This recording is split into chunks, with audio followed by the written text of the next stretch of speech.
Hi, this is Judy at Judy in the Kitchen. Today I'm going to show you how to make a recipe that I developed for something I call gluten-free bread muffins. Now it really is a bread, they're not sweet, but I prefer to make them in muffin tins just because they come out so well and they're just so easy to take one serving and eat that way. But I'll also show you how to bake it in a loaf if you want. We're going to start with 14 ounces of your favorite gluten-free flour mix that is equivalent to an all-purpose flour. Now, choose one that does not have xanthan gum or guar gum already in it because we're going to add something else in place of that. So this recipe has no xanthan gum, no guar gum. 14 ounces of a gluten-free flour mix. To that, I'm adding 4 ounces of almond meal or almond flour. Now, if you can't eat almond, no problem. Use gluten-free oat flour instead. And if you don't have any gluten-free oat flour on hand, just take some gluten-free oats, run them through a food processor or a blender until they're very, very, very fine and turn into flour, and then use 4 ounces of that. Okay. Now, in place of the xanthan gum or guar gum, we're going to use 3 level teaspoons of psyllium husk powder. Yes, you can use this in the bread. Now, you're adding a lot of wonderful soluble fiber to the bread, and it works really, really well in place of the xanthan gum. And if you can't find it locally, you can get it online. 2 tablespoons of granulated sugar. If you don't want to use granulated sugar, use 2 tablespoons of something that would be equivalent to that. 1½ teaspoons of table salt. And then 2 tablespoons of baking powder is what we're going to put into this. Now I just want to stir it up to blend the dry ingredients very well, just to combine them. And then I'm going to set this aside for a moment, and we're going to combine some liquid ingredients.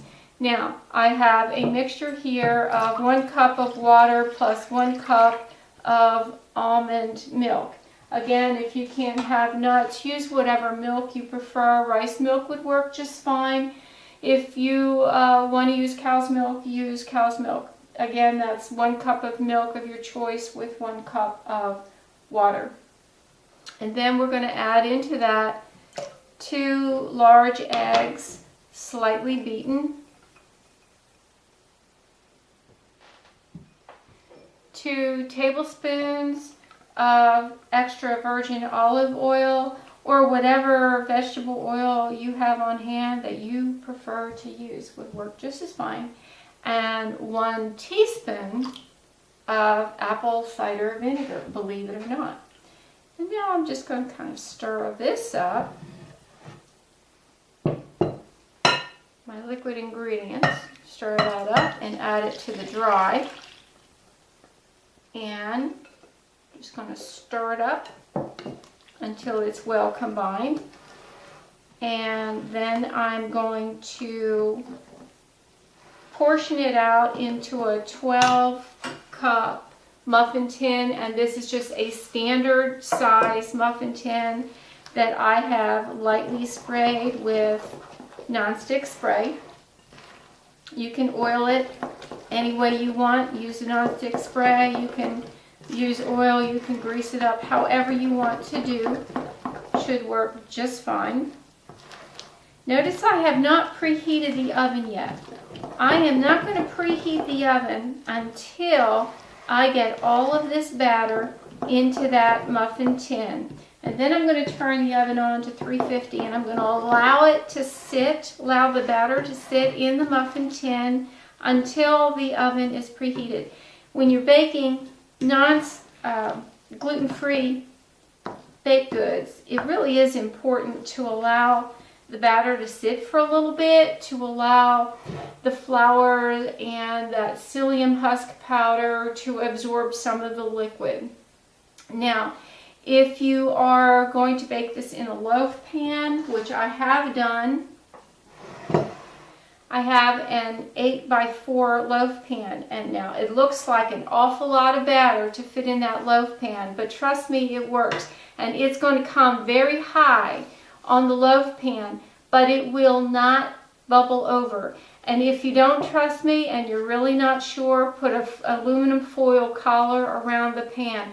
But do bake it all in the one loaf pan.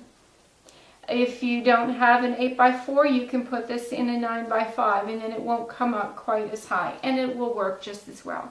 Now I'll be back with you after I fill up the muffin tin. I have all my batter in my muffin tin, and I wanted you to see how full the muffin cups actually are. There is between 1/3 and 1/2 cup of batter in each muffin cup. And yes, you could make them smaller and divide this up into perhaps about 14 muffins. But these actually come out just right. They don't overflow like a wheat batter would. They round up really nicely and they don't overflow. And the same thing would happen with your loaf pan, because it would come quite high. The batter would come quite high, but it would round up really well and not overflow when you bake with it. Now that I have all the batter divvied out into my muffin tin, I'm going to preheat the oven to 350. When the oven is preheated, these are going to bake for 20 minutes, and I'll show you what they look like when they come out. If I were baking it in my 8x4 loaf pan, I would bake it for 60 to 70 minutes.